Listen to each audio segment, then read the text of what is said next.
ஞானமும் யோகமும். எனக்கு பேச பொறுத்தவரை ஞானம் யோகம்.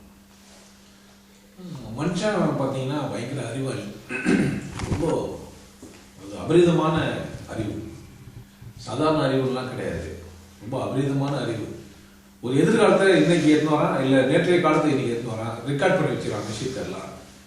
மனுஷனை மாத்திரான், உள்ள ஒரு உயிரை கண்டுபிடிக்கலாமா, அது எங்கிருந்து உருவாகுது, இந்த மாதிரி எல்லாம் நிறைய புதிய புதிய கண்டுபிடிப்புகளை, கற்பனை பண்ண முடியாத விஷயங்கள்லாம் கண்டுபிடிச்சு வச்சிருக்கலாம். கற்பனையே பண்ண முடியாது அந்த மாதிரியான விஷயத்தை கூட கண்டுபிடிச்சு வச்சிருக்கான், கையில வச்சுருக்கிறான். யாரோ பேசுறான், அவங்க எங்கேயோ இருக்கிற ஒரு மனுஷனை முன்னாடி பார்த்து பேசுறான். இந்த மாதிரிலாம் ஒரு அறிவு மனுஷனுக்கு விசேஷமானது. எந்த ஜீவர்களும் பொருள்களை அதிகமாக பயன்படுத்துறதில்லை. ஒரு முட்டையை உடைக்கிறதுக்கு ஒரு குழந்தை கற்றுக்கிறதுக்கு ரொம்ப நாள் ஆகுது. ஊற்றினே இருக்கும், உடஞ்சிடும், அது பதப்படுத்த முடியாது, அந்த மாதிரிலாம் ஆகிடும். ஆனால் மனுஷன் பார்த்தீங்கன்னா கருவியில் நிறைய பயன்படுத்தி தெரிஞ்சுக்கலாம், நிறைய கருவிகளை கண்டுபிடிச்சினே இருக்கலாம், புதுசு புதுசு புதுசாக நிறைய கருவிகளை கண்டுபிடிச்சுன்னு இருக்கலாம். இப்போ கடவுள் கூட இருக்குதா இல்லையா இன்னும் ஆராய்ச்சி பண்ணுறது. அந்த அளவுக்கு மனுஷனுக்கு மட்டும்தான் ஒரே ஒரு பண்பு இருக்குது, தன்னையும் தன்னை இருக்கிற சுற்றி இருக்கிற சூழ்நிலையும் தன்னுடைய பற்றின முழுமையும் புரிஞ்சுக்க முடியும். ஆனால் எல்லாரும் அதுக்கு எத்தனைக்கிறது இல்லை, எல்லாரும் அதுக்கு ஆர்வப்படுறது இல்லை. அப்படி இல்லைனாக்கா மாயையா நம்பின்னு இருப்பான். மாயையானா அப்படியே இல்லாததெல்லாம் இருக்கிற மாதிரி உணவே கற்பனை பண்ணிக்கிறது, கற்பனை பண்ணின்னு அப்படியே உச்சத்தில் கிட்டத்தட்ட பைத்தியம் மாறி தெரியாது. கடவுள் ஒன்று இருக்குது அப்படின்னா வேற மாதிரி யோசனை தான், புத்தர் தான், இல்லை அல்லா தான், யாருன்னா ஒரு பேரை சொல்லி எதனா ஒரு ஸ்ட்ரக்சர் வச்சுன்னு, ஏதோ ஒரு பொம்மை வச்சுன்னு இப்படிதான் இருக்குது, அது மேல சிந்திக்கிறது இல்லை. அது ஏன் அப்படி இருக்குதுன்னு கூட கேட்கறது இல்லை. அந்த மாதிரி ஒரு கேள்வி எழும்பாதே சில பேருக்கு ஏரோப்ளைன் இருக்குதுன்னு தெரியும், பறக்கும் தெரியும், ஏறது இல்லை. நாங்களும் நிறைய விஷயம் அப்படின்னா கருவிகள்லாம் இங்க இருக்குது, நிறைய கருவிகள் எல்லாரும் பயன்படுத்திக்கிறோமானா இல்லை. நிறைய கருவிகள் எல்லாரும் பயன்படுத்திக்கிறோமா இல்லை. ஒரு சில கருவிகளை பயன்படுத்துறதுனால ஒருத்தர் சிறந்தவர். ஏன் டாக்டர் பார்த்தீங்கன்னா அந்த ஸ்டெராஸ்கோப் வச்சுருப்பாரு, ஊசி போட தெரியும், ஆப்ரேஷன் பண்ணுவாரு, தையல் போடுவாரு, இசிஜி அந்த இன்ஸ்ட்ருமெண்ட்லாம் பார்க்க தெரியும். இந்த மாதிரி கருவிகளெல்லாம் பார்க்க தெரிஞ்சவர். கருவி சார்ந்த விஷயங்களெல்லாம் பார்த்து ஒரு டெக்னீஷியன் யாருன்னா அவர் டெஸ்ட் தெரியும், கட்டிங் பிளே தெரியும், கேபிள் கட் பண்ண தெரியும், அவ்வளோ அதில் இருக்கிற எல்லா விஷயமும் தெரியும். அந்த மாதிரி ஒரு மாநில ஆராய்ச்சியாளர்னாக்கா அவர் ஒரு மிஷினை பார்த்து தான் சொல்றாரு. அறிவுன்றது எப்படின்னா ஒரு கருவி உன்னோட துணையோட எல்லாத்தையுமே கண்டுபிடிக்கணும். அங்கிருந்து தூரம் பார்க்க முடியல, நம்ம கண்ணில் எவ்வளவு தெரியாதுன்னொடனே அதுக்கு ஒரு இது ஒன்று கண்டுபிடிச்சி லென்ஸ் வச்சு அதை ஃபோக்கஸ் பண்ணி பெருசாக்கி இப்படி மனிதன் பயங்கரமான அறிவாளி. கருவிகளை நிறைய கருவிகளை புதுசு புதுசாக கண்டுபிடிச்சுன்னு இருக்கிறான். தண்ணிக்குள்ள மொழி இன்னும் வெளியே பார்க்கறதுக்கு ஒரு இது மட்டும் மேலே மூக்க மட்டும் வெளியே இவ்வளோ மாதிரி எல்லா மாதிரியான கருவிகளும் கண்டுபிடிச்சிருக்கான். இப்போ இந்த ஞானம் அப்படின்றது எதுன்னு கேட்டீங்கன்னா, இந்த கண்டுபிடிப்புகள் எல்லாம் ஞானத்தால, மனிதனுடைய ஞானத்தினால இந்த கண்டுபிடிப்புகள் எல்லாம் ஆனது. கண்டுபிடிப்புகள் எல்லாத்துக்குமே காரணம் ஞானம். ஞானம் இல்லைன்னா என்ன பண்ண முடியாது, அதுக்கெல்லாம் ஞானம் வேணும். ஒரு கவிதை எழுதணும், யாருன்னா வேணும், ஒரு ஞானம் வேணும். ஞானம் இல்லைன்னா கவிதை எழுத முடியுமானா எழுத முடியாது. ஏதோ ஒரு பாட்டு பாடுறாரு, பாட தெரிந்த ஒரு ஞானம். பாடல் இப்ப இசை அமைக்கிறதுனால அவர் இசை ஞானி, இசை வல்லுநர். அவர்னாலே இசை ஞானி. விண்ணப்பத்தின ஆராய்ச்சியெல்லாம் தெரிஞ்சுக்கிறதுனால விஞ்ஞானி. இப்போ விஞ்ஞானி என்ன ஆயிட்டாருன்னு கேட்டீங்கன்னா, எல்லா கண்டுபிடிப்புகளுமே விஞ்ஞானி ஆகிட்டாங்க. விண்ணப்பத்தின ஆராய்ச்சி செஞ்சா அவரு விஞ்ஞானி, இசையை பற்றி ஆராய்ச்சி செஞ்சா இசை ஞானி. அந்த மாதிரி ஒரு துறைக்கு ஒரு ஞானின்னு சொல்லியிருக்கோம். ஞானம் என்பது துறை சார்ந்த விஷயம். ஞானம் என்பது துறை சார்ந்த விஷயம். எந்த ஒரு மனிதனும் ஞானத்தின் முழுமை பெறவே முடியாது. எந்த ஒரு மனிதனும் என்ன பண்ண முடியாது ஞானத்தை. ஏன் அப்படின்னு கேட்டா, ஞானம் என்பது அல்லது அறிவு என்பது எப்போதும் சதா சர்வகாலமும் வளர்ந்துன்னே இருக்கும், முற்று பெறாது. முற்றும் துறந்தவன் பேர் தான் ஞானி. ஞானினா யாரு? முற்றும் அப்படின்ற ஒரு வார்த்தையை திறந்துடணும். முடிஞ்சிச்சு வாழ்க்கையில தான் அப்படின்லாம் சொல்ல முடியாது. ஒரு தத்துவம் நான் முயற்சி செய்யறான், தத்துவத்தை பத்தின ஆராய்ச்சி செஞ்சு தத்துவத்தை பத்தின விஷயங்கள்லாம் பேச வர ஒரு மனிதன் சொல்றான், வாழ்க்கைனா இவ்வளவுதான் வரையறுக்க பார்க்கறான். தத்துவம் என்ன பண்ணுதுன்னா வாழ்க்கையை வரையறுக்க பார்க்குது. அதுல அவன் வெற்றியும் காணலாம். அதனால அவனுக்கு தத்துவ ஞானின்னு சொல்றாங்க. ஏன்னா அவன் வந்து ஜெயிக்க முடியல, அவன் சொல்ற விஷயங்களும் அப்படி இருக்குது. ஆனா தத்துவங்களெல்லாம் யதார்த்தங்களோட பார்க்கும்போது நிறைய விஷயங்கள்ல முரண்பட்டு போயிடும். அப்போ ஞானமே என்ன இல்லைன்னு கேட்டீங்கன்னா, ஒரு காலத்துல பார்த்தீங்கன்னா வெள்ளை கலர்ல இருக்கும் டிவி, கருப்பாவும் வெள்ளையாவும் மட்டுமே போயிட்டு இருக்கும். பார்த்தீங்கன்னா ஆளுங்க அது வர ராஷ்டிரம் இருக்கும் புள்ளி புள்ளி புள்ளியா. இதை தாண்டி பார்ப்போம். ஏன்னா பார்க்கறதே விசேஷம். எங்கேயோ நடக்கிற ஒரு விஷயத்தை இங்க பார்க்குறோம். தூர்தர்ஷன் பார்க்கறதுனால தூர்தர்ஷன் டெலிவிஷன் அப்படின்னு ஒன்று மொழிபெயர்த்துலாம் அதுக்கு பார்த்து தூரத்துல இருந்து பார்க்குற தொலைக்காட்சி எல்லாம் பார்த்து அதே ஒரு சந்தோஷமா இருக்குது. இன்றைய குழந்தைகளுக்குமே அந்த டிவி காமிச்சிங்கன்னா வெறுப்படிக்கும், தூக்கி போட்டு. ஏன் இன்னைக்கு நிறைய மாறிச்சு, கலர் கலராக பார்க்குது. ஒரு பட்டாம்பூச்சிக்கு மேல முடியில இருக்கிற அந்த ரோமத்துல இருக்கிற வெள்ளையை கூட பார்க்குது. நிறைய நிஜ கண்களால பார்க்க முடியாத விஷயத்தை கூட அந்த டிவியில் அவ்வளவு துல்லியமா காட்டப்படுது. நிஜ கண்ணில் வச்சு நான் ஒரு பட்டாம்பூச்சி நம்ம அவ்வளவு பெருசா ஃபோக்கஸ் பண்ணி பெருசா பார்க்க முடியுமா? முடியறது இல்லை. ஆனா அந்த தொலைக்காட்சியில் அவ்வளவு துல்லியமா காட்டப்படுது. சாய்பாபா எங்கிருந்தோ சைன் எடுத்து கொடுக்குறாரு அப்படின்றதுலாம் ஒரு கேமரா தான் காட்டி கொடுத்துச்சு. தனியா ஒரு மனுஷனால் கண்டுபிடிக்க முடியாத ஒரு விஷயத்த ஒரு கேமரா என்ன பண்ணுது? நித்யானந்தா திருத்தலம் பண்ணுகிறாருன்றதை எது கண்டுபிடிக்குதுன்னா ஒரு கருவி கண்டுபிடிக்குது, மனுஷன் கண்டுபிடிக்கல. எது கண்டுபிடிக்குது? ஒரு கருவி. எல்லாத்துக்கும் என்ன இருக்குது? எல்லாத்துக்கும். நம்ம பாட்டில் கூட கேட்போமே, எந்த சுவருக்கும் கேட்கின்ற காது, எந்த இருட்டுக்கும் பார்க்கின்ற விழி இருக்கும், நீ நடமாடும் பாதையில் கவனம் வைத்தார். நீ நிதர்சனமான ஆளு, உண்மையை ஒத்துக்கு போறவன். நீ கேமரா வச்சா கேமரா வைக்க கேட்டீங்கன்னா, ஆமாங்க டாய்லெட் போனேன், கேமரா வச்சு தர போனோம். நான் டாய்லெட்டே போறதுக்குன்னா என்ன பண்ணுவோம்? ஆச்சரியமாயிடும். ஐயோ இவ்வளவு புனிதமானவராக இவரு, கக்கூசியே போக மாட்டாராமே.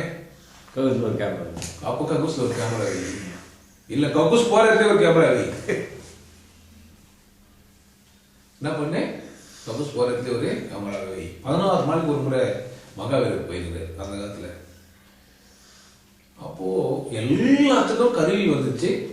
தனி மனித சிந்தனை வளர்ந்துன்னே இருக்குது. நிலைப்பாடாக ஒரு அறிவு இல்லை, நிலைச்ச நிலையில இல்லை. ஆண்டோட காத்தோடு மட்டுமே இருந்தது.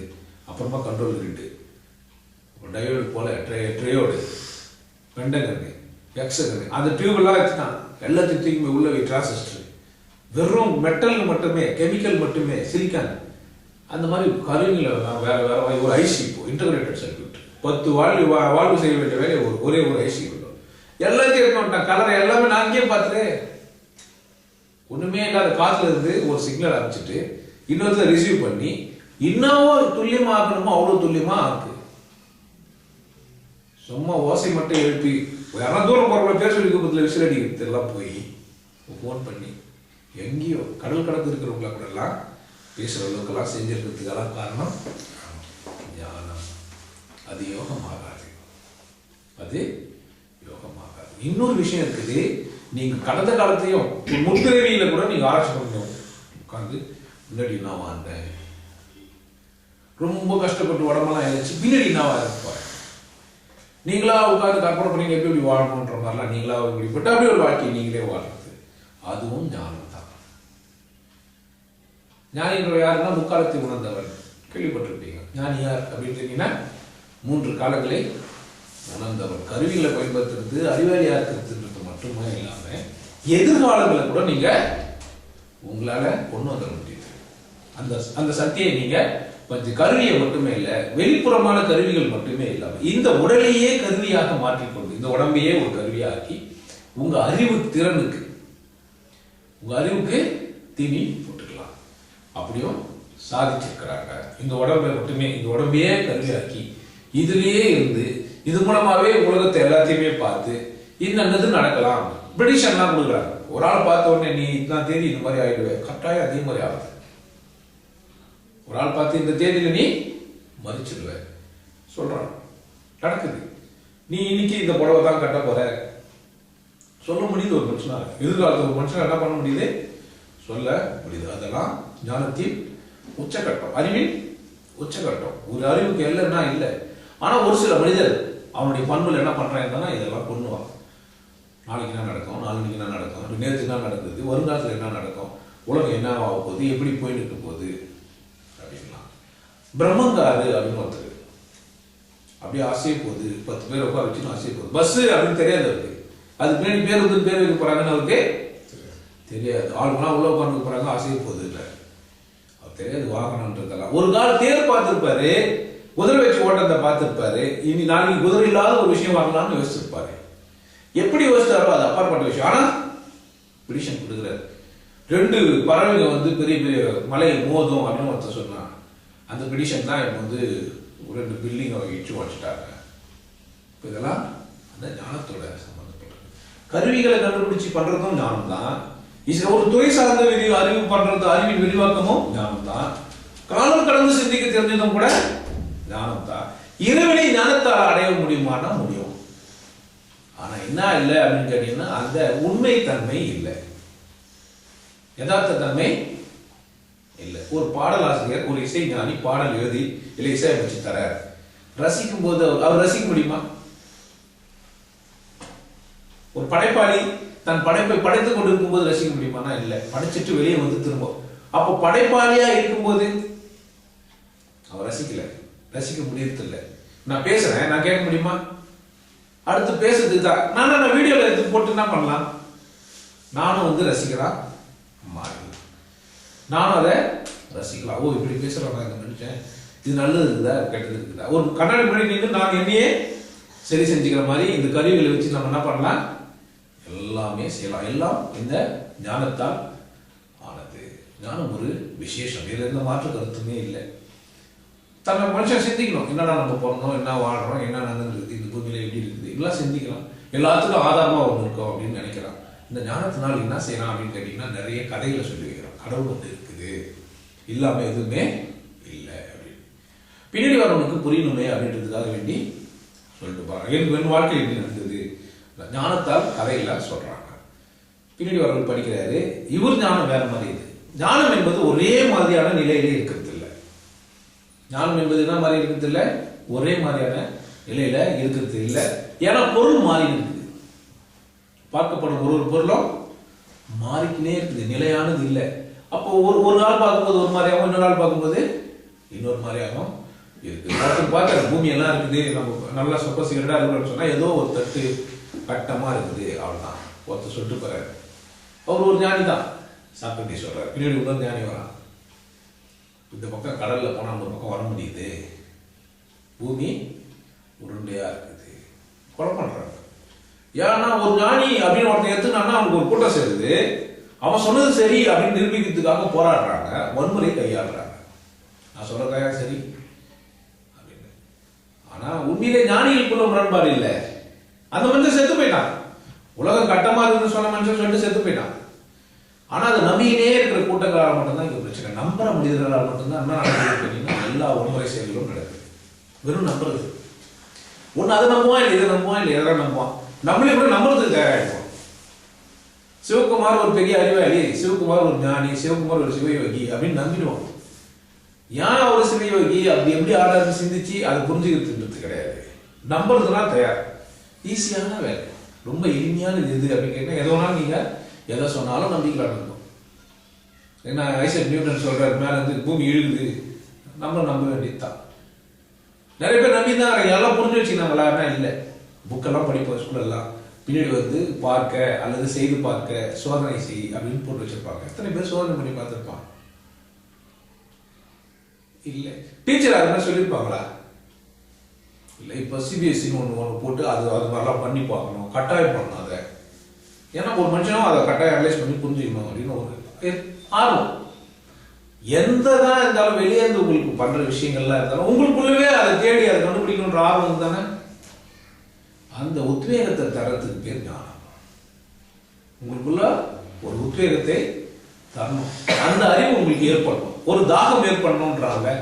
சிவன் அதை ஒரு கதை சொல்லி சொல்லுவாங்க, இவருக்கு வந்து இந்த தாகம் ஏற்படணும், ஆன்மீக தாகம் ஏற்படணும். இந்த அந்த சராசரத்துக்கும் நியாயமா எது இருக்க முடியுன்ற ஒரு தாகம் ஏற்பட்டால் அவன் ஞானி. இவன் இந்த அந்த ஞானத்துக்கு தீனியா என்ன பண்ணிக்கிறான்னு கேட்டா, அவன் கருவிகளை கொண்டோ இல்லது பக்கத்தில் இருக்கிற நூல்களை கொண்டோ இல்லது மற்றவங்க சொன்ன விஷயங்கள் இருந்து கொண்டோ பேசினுக்கிறான்னு சொன்னா அவன் ஒரு ஞானி. என்ன பண்றான் அவன்? அதுக்காக கருவிகள் எல்லாம் பயன்படுத்தி நிரூபணம் பண்றான். தனக்கு தானே சிந்திச்சு ஒரு முடிவு எடுத்து வந்து, நீங்க எந்த ஆராய்ச்சியாளரும் பாத்தீங்கன்னா முதல்ல அவங்க எடுத்து வச்சுக்கணும், ஆராய்ச்சி பொருள் எது, எதை குறித்து நான் ஆராய்ச்சி செய்ய போறேன் அப்படின்ட்டு முதல்ல அவன் எடுத்து வச்சான். ஆனா ரிசல்ட் முதல்ல தீர்மானம் பண்ணிப்பான். அது ரிலவெண்டான மேட்டரா திரும்பி போவான். 11ஆம் தேதி நல்ல நாள் இல்லை, 13ஆம் தேதி ஒரு மட்டமான நாள் அப்படின்னு எல்லாரும் நம்பினுக்கிறாங்க. 1 நாள் பண்ணுவாரு, ஹாஸ்பிட்டலாக போயிட்டு 13ஆம் தேதி செத்தவங்க லிஸ்ட்லாம் எடுப்பாரு. அவர் நேரம் 12ஆம் தேதி செத்தவங்க 14ஆம் தேதி செத்தவங்கலாம் பார்ப்பார். 13ஆம் தேதி தான் நிறைய பேர் செத்துருப்பாங்க. வந்து சொல்லுவார், பாருங்க 13ஆம் தேதி ஒரு மட்டமான நாள், அதனால தான் நீ செத்தாங்க. ஏன் அப்படின்னா அவருக்கு அந்த எண்ணம் அவர் முன்னாடியே முடிவு பண்ணிக்கிறார். அப்படி கடவுள் ஒண்ணு இருக்குதுன்னு ஒரு முடிவு பண்ணி ஒருத்தன் பேசினிருப்பான், அதுக்கு நூல் ஆதாரங்கள் சொல்லுவான், வேற ஏதோ பேசினிருப்பான். அதெல்லாம் வெறும் ஞானம் மாத்திரமே. ஞானம் என்பது அறிவின் ஒரு முதிர்ச்சி நிலை, மனித சிந்தனையின் ஒரு வெளிப்பாடு, அற்புதமான வெளிப்பாடு. மனுஷன் நல்லா சிந்திக்கிறான், மனுஷன் ஒரு நல்லா சிந்தனையாளர். ஆனா யோகம் அப்படின்னா அது அப்படி இல்லை. யோகம்னா அப்படி இல்லை. ஒரு பிரியாணி பற்றின தகவல்லாம் நீங்கள் திரட்டுறீங்க, இன்னும் அதெல்லாம் போட்டு இப்படிலாம் செய்யணும்னு நீங்கள் தெரிஞ்சுக்கிறீங்க, நீங்கள் சொல்லி கொடுக்கலாம். என்ன பண்ணலாம், சொல்லிடலாம். 1/2 கிலோ மட்டனுக்கு 1/2 கிலோ இல்லை 1 கிலோ ரைஸ் போடணும். 1 கிலோ ரைஸ்னாக்கா எவ்வளோ வருதுன்னு பார்த்துக்கணும். லிட்டர் அளவில் 2 பங்கு தண்ணி வைக்கணும், 4 கிலோ வெங்காயம் போடணும், 200 கிராம் தக்காளி போடணும். இப்படி ஒரு டீட்டெயில் நீங்கள் கலெக்ட் பண்ணி நீங்களும் பேசலாம். நீங்களும் என்ன பண்ணலாம், சொல்லித்தரலாம். நீங்க செஞ்சு பார்க்கறதுன்ற அவசியமே இல்லை.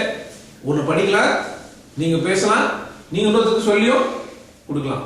அவரும் செஞ்சிருக்க வேண்டிய அவசியம் இல்லை, நீங்களும் செஞ்சிருக்க வேண்டிய அவசியம் இல்லை, கேட்கறவரும் செஞ்சிருக்க வேண்டிய அவசியம் இல்லை. என்ன ஆச்சு அப்படின்னு கேட்டீங்கன்னா, இந்த இடத்துல ஆன்மீகம் நம்ம பேசுறது இப்போ ஆன்மீகம்ன்றதுனால பொதுப்படையான விஷயம் இருக்கு நம்ம பேசுறோம். இங்க நம்ம ஆன்மீகம்ன்ற பட்சத்தில் என்னன்னு கேட்டீங்கன்னா, எந்த வேணா போங்க, எந்த குரு கிட்டனா போங்க, எந்த மனுஷனா பாருங்க, அவர் ஒரு நூல் ஆதாரங்களெல்லாம் சொல்ல வேண்டியதா இருக்கும். அவருக்கு நூல் ஆதாரங்களெல்லாம் சொல்லிதான் நாமளும் என்ன பண்ணுவோம், நூல் ஆதாரம் காட்டு, நீ சொல்றதுக்கு நூல் ஆதாரம் காட்டுனா அவர் நூலை வச்சு இந்த நூல்ல இப்படி சொல்லிடுறாங்க பாரு, இந்த நூல்ல இது சொல்லிடுறாங்க பாரு, இந்த நூல்ல அப்படி சொல்லிடுறாங்க பாருன்னு சொல்லுவாரு. நம்மளும் அப்படிதான் கேட்போம். அவர் எவ்வளவு பேசுறாரோ அவ்வளவு பெரிய அறிவாளி. காரணம் ஒருத்தர் பார்த்தோம்னா ஒரு 4 திருக்குறள் சொல்லுவாரு, ஒரு 10 திருமந்திரம் சொல்லுவாரு, விசேஷமானவர். நல்ல பேச்சாளர் யாரு அப்படின்னு கேட்டீங்கன்னா, நிறைய மனப்பாடம் பண்ணிட்டு வருது. கருவிகள் செய்யற வேலையை செய்யறாரு ஒரு மனுஷன். என்ன செய்யறாரு, வெறும் ஒரு கருவிகள் செய்து விஷயங்களை மட்டுமே செய்யறாரு. செஞ்சா போதுமா அது ஞானம். ஒரு இன்ஸ்ட்ருமெண்ட் செய்யற வேலைகள்லாம் செஞ்சாவே அவர் யார் தான், ஒரு ஞானி தான். இப்ப முக்கால் இருந்த ஞானின்றவர் உடம்பையே கருவியா மாத்தி கண்டுபிடிச்சவர். கொஞ்சம் விசேஷம், வெளியிருக்கிற பொருள்ல இருந்து செய்யாம உள்ளவே கண்டுபிடிச்சு உள்ளவே செய்யறாரு. யோகி எங்கிருந்து இங்கிருந்து மாறுபடுறான்னா, ஆமாங்க, யோகி இருந்து முற்றிலும் மாறுபட்டார். எந்த ஞானத்தையும் ஒத்துக்கிறது இல்லை, யாரோட அறிவையும் ஒத்துக்கிறது இல்லை. இதெல்லாமே ஞானம் என்னவே இரவல்னு அர்த்தம். இன்னொருத்தர்கிட்ட இன்னொன்னு நம்பி இருக்கிறது. ஞானம் என்னவே என்னன்னு கேட்டீங்கன்னா, இன்னொன்னு நம்பி இருக்கிறது. ஆழ்ந்த புரிதலை அது ஏற்படுத்துறதுக்கான வழியாக இருந்தாலும் கூட என்ன இல்லைன்னு கேட்டீங்கன்னா, அதுல நான் ஊர்காவை சாப்பிட்டு பார்க்கல. ஊர்காவை சாப்பிட்டு பார்த்துட்டா ஊர்கான்னு சொன்னா என்ன ஆகும், நாக்கு எச்சில் ஊறும். சாப்பிடாதவனுக்கு, அந்த மொழியே தெரியாதவனுக்கு, அதை பற்றியே பேசவே முடியாதவனுக்கு ஒரு யோகி அப்படின்னு சொன்னா, அல்லது யோகம் அப்படின்னு சொன்னா என்னன்னு கேட்டீங்கன்னா, யோகம்னா 2 அற கலத்தல். போகம்னா பெண்ணோட புணர்ந்து, யோகம்னா இளமையோடு அல்லது இயற்கையோடு அது உண்மையோடு புணர்ந்திருப்பது. ஏன் அது போகத்துக்கும் யோகத்துக்கும் நெருக்கமா வச்சுக்கிறாங்கன்னா, 2ம் புணர்தல் தான், 2மே சேர்த்தா. நீ பாதி நான் பாதி கண்ணே, நீ பாதி நான் பாதி கண்ணே, 2 இல்லை. அது கவனமா